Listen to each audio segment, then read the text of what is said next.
Hey, Omni Dogs and Omni Kittens, it's Omni Dog here, back with another root beer reviews, and I'm still drinking the infamous Frost Top. It's a big bottle. I'm going to be working on it all day. Mmm, that's the stuff. Well, here we are in part two of books you shouldn't buy because they're not worth the money. Don't spend your money. Everybody comes to me and they say, Omni Dog, you got too many books you recommend. I'm going broke. So these are books that I've got, although I don't even have some of these, they're so bad.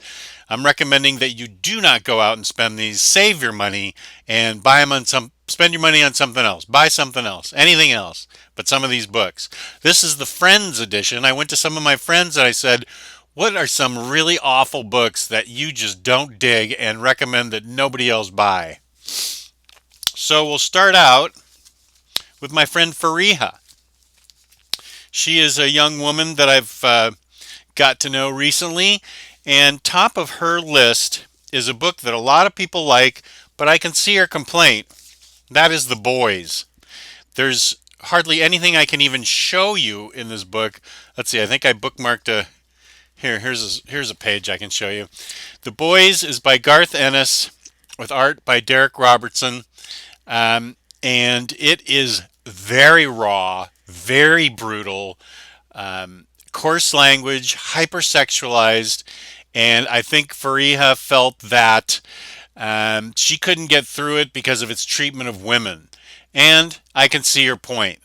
I personally enjoyed this because it's so over the top, but I absolutely can see her point. And people out there, you may want to rent an issue of this on Hoopla, or I don't even know if Hoopla carries this, but you may want to rent an issue of this or get an issue on Comixology to see if it's your kind of thing because it is brutal. It is extremely brutal, and I understand Furry has hesitancy because of its treatment of women. She particularly did not care for this book and didn't even make it past, I don't think, the first couple issues. So you're warned about The Boys. And Faria, let's see, also did not care for, she's not alone on this one. Let me pull this book out. This is a book that we talked about on Omnibros, and it was controversial.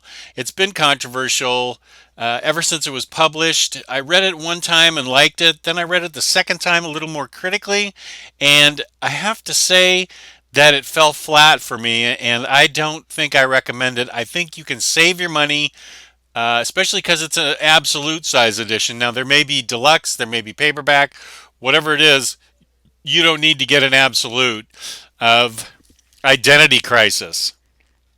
Absolute Identity Crisis by DC. You look at it and you think, ooh, good, Michael Turner art.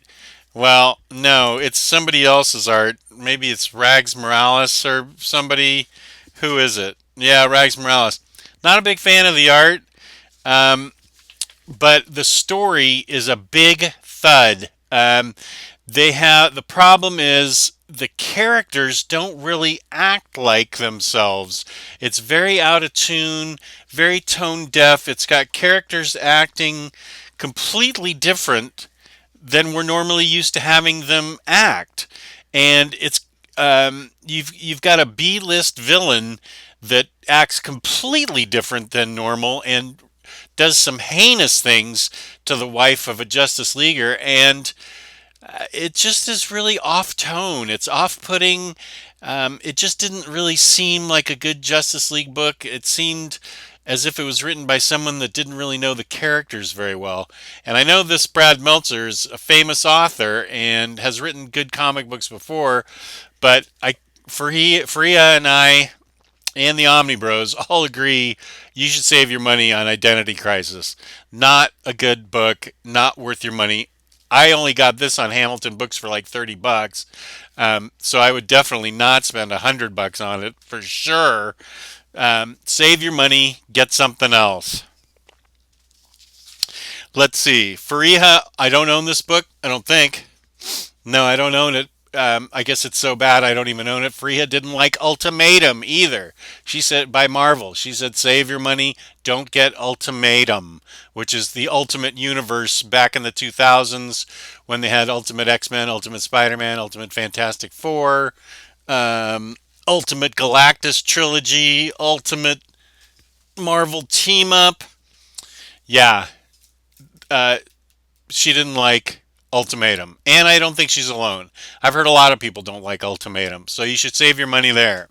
So there are Fariha's contributions. Um, to make things fair, maybe I'll get Fariha on the show and she can tell you what she does like. Because she is an opinionated young woman who has very good taste in comic books. And that's a good idea. I will ask her to be a guest on the show. Okay, next there are a couple of books from Riley Moore, also known as the Omnibus Collector, father of us all, the Omnibus Collectors group on Facebook. He's the one that helped get me into collecting collected editions. He didn't like, and I don't have, he and Matthew Sibley, who also has an internet presence. I don't know if he wants the site he writes for. I can't do it without his permission, but they both cited Civil War II from Marvel and Secret Empire from Marvel. Those are so bad that apparently they told me don't even buy them. Don't even bother buying them. So I didn't. I don't even have them to show you. They're so bad. I didn't buy them. So write those down. Civil War II, the event. They're both events. Civil War II and Secret Empire. Riley also did not care for, and this is the only thing I have to show for it, is Convergence. DC's cluster that they did back when I think maybe it was the DCU or maybe it wasn't DCU. It was right after Rebirth. I'm sorry, it was before Rebirth and after New 52. I think they were trying to meld timelines or something. This is all I have to represent it. This is a really great Adam Hughes cover of a cool cover from Adam Hughes with Catwoman and a different version of Catwoman. So this is all I have to represent Convergence. I collected singles and I love Adam Hughes, so I grabbed this. Riley does not care for Convergence, and I don't think he's alone there either. There's a lot of people that don't care for Convergence, so save your money and don't invest in that event from DC. Another thing that I only have a comic book representative of is something that Matthew Sibley did not care for, and that is All-Star Batman and Robin. Now, that shouldn't come as a surprise to many of you. This is a widely reviled run. First place, it never even finished. I don't know why there's an absolute All-Star Batman and Robin. It never even finished. It stopped at 11 issues. What's that all about? The story, it does have Jim Lee art, which is, of course, great. Jim Lee does fabulous art. I'm not going to argue with that. This is Frank Miller, not at his best. This is not his best. No, I don't even know what to say. It's just not a good book. It also is widely reviled. So save your money. Don't buy any form of All-Star Batman and Robin. Whatever feeling for Batman Frank Miller had in the past, doesn't have it for All-Star Batman. It is clunky with Batman saying things that are just shouldn't even be coming out of his mouth. Weird plot and story, and the thing doesn't even get finished. So, by all means, do not get deluxe, absolute, paperback, singles. I collected it in singles. I didn't know how bad it was going to be. What are you going to do? So stay away from All-Star Batman and Robin, which is not a new opinion. Lots of people have that opinion. Tyler Blunt, who runs Super Squad D YouTube channel, also has a book that he didn't particularly care for, and that would be Age of Ultron. Age of Ultron is a book that I have heard bad things about, so I never even bought it. I can't show you anything because I didn't even buy it. But I would stay away from Age of Ultron based on my friend Tyler Blunt's suggestion. Not a fan of that book, Age of Ultron. Then we have something from me. I don't own it because I didn't care for it. There's two things that I didn't care for. They're controversial, so I'm not going to tell you not to buy them because they are to probably a lot of you viewers. These books are to you viewers as what Silver Age is to me, nostalgia. And I know how clunky the art and the writing can be for Silver Age, but it has a special place in my heart because I grew up with it. And the same goes for Batman Nightfall and McFarlane's Spider-Man. Not a fan of either of those, but I totally get it. That's just why you won't see it in my library. I did not care for either of those Omnis. Nightfall's like going to be 4 or 5 Omnis, something crazy. Not a fan of McFarlane's writing, but I totally get why people do, so I'm not going to bust on it. I understand why people do like those books, just the same as why I like the Silver Age. So, God love y'all. Go out and get those books if it means something to you. You have my blessing, babies. Um, and then we have the last book. This is also not a surprise. This is just something that Matthew Sibley said that he didn't care for, and it's hard to believe the same writer wrote these two books. One of them, classic, maybe one of the greatest comic books ever written. It is one of the greatest comic books ever written, and that is The Dark Knight Returns. I have the absolute Dark Knight.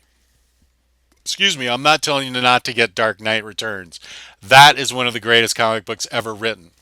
What I'm warning you about, warning you with peace and love, is his tone deaf, dorky follow up to it in 2001, The Dark Knight Strikes Again.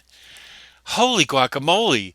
It's hard to believe that Frank Miller was the same person. It was, let's see, 1985, I think, Dark Knight Returns was written. 2001, Dark Knight Strikes Again was written. I don't know what happened to Frank Miller in that time period, but wow. Um, the art's not fun. The writing's not fun. The story's ridiculous. Everything that Dark Knight Returns was, Dark Knight Strikes Back, or Strikes Again, or Strikes Out, or whatever the hell it is. Dark Knight Strikes Again. Whatever Dark Knight Returns was, this isn't. It is, and that is not a new opinion. I understand that. Lots of people don't like it. But if you're a newbie to comics and you think, oh, Frank Miller, Batman, I got to get it all. No, you don't.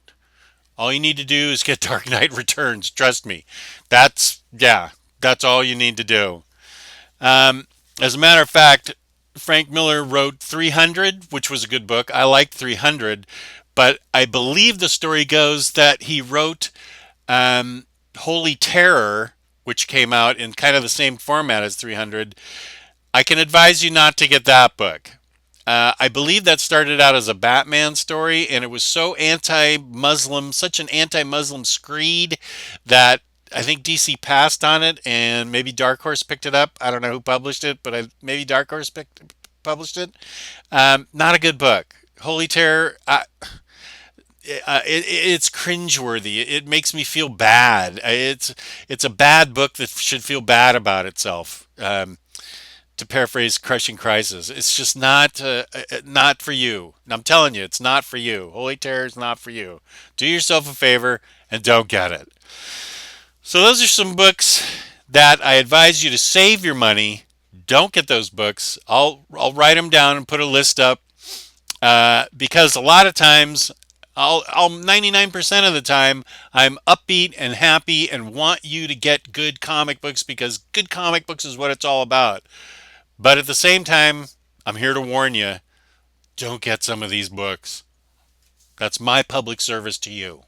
So thanks for watching. I appreciate it. Subscribe if you can. Give me a like button if you can. And comment if you feel like it. I always respond to comments, good or bad. So thanks for watching. I appreciate it. And this is OmniDog saying peace and love, peace and love.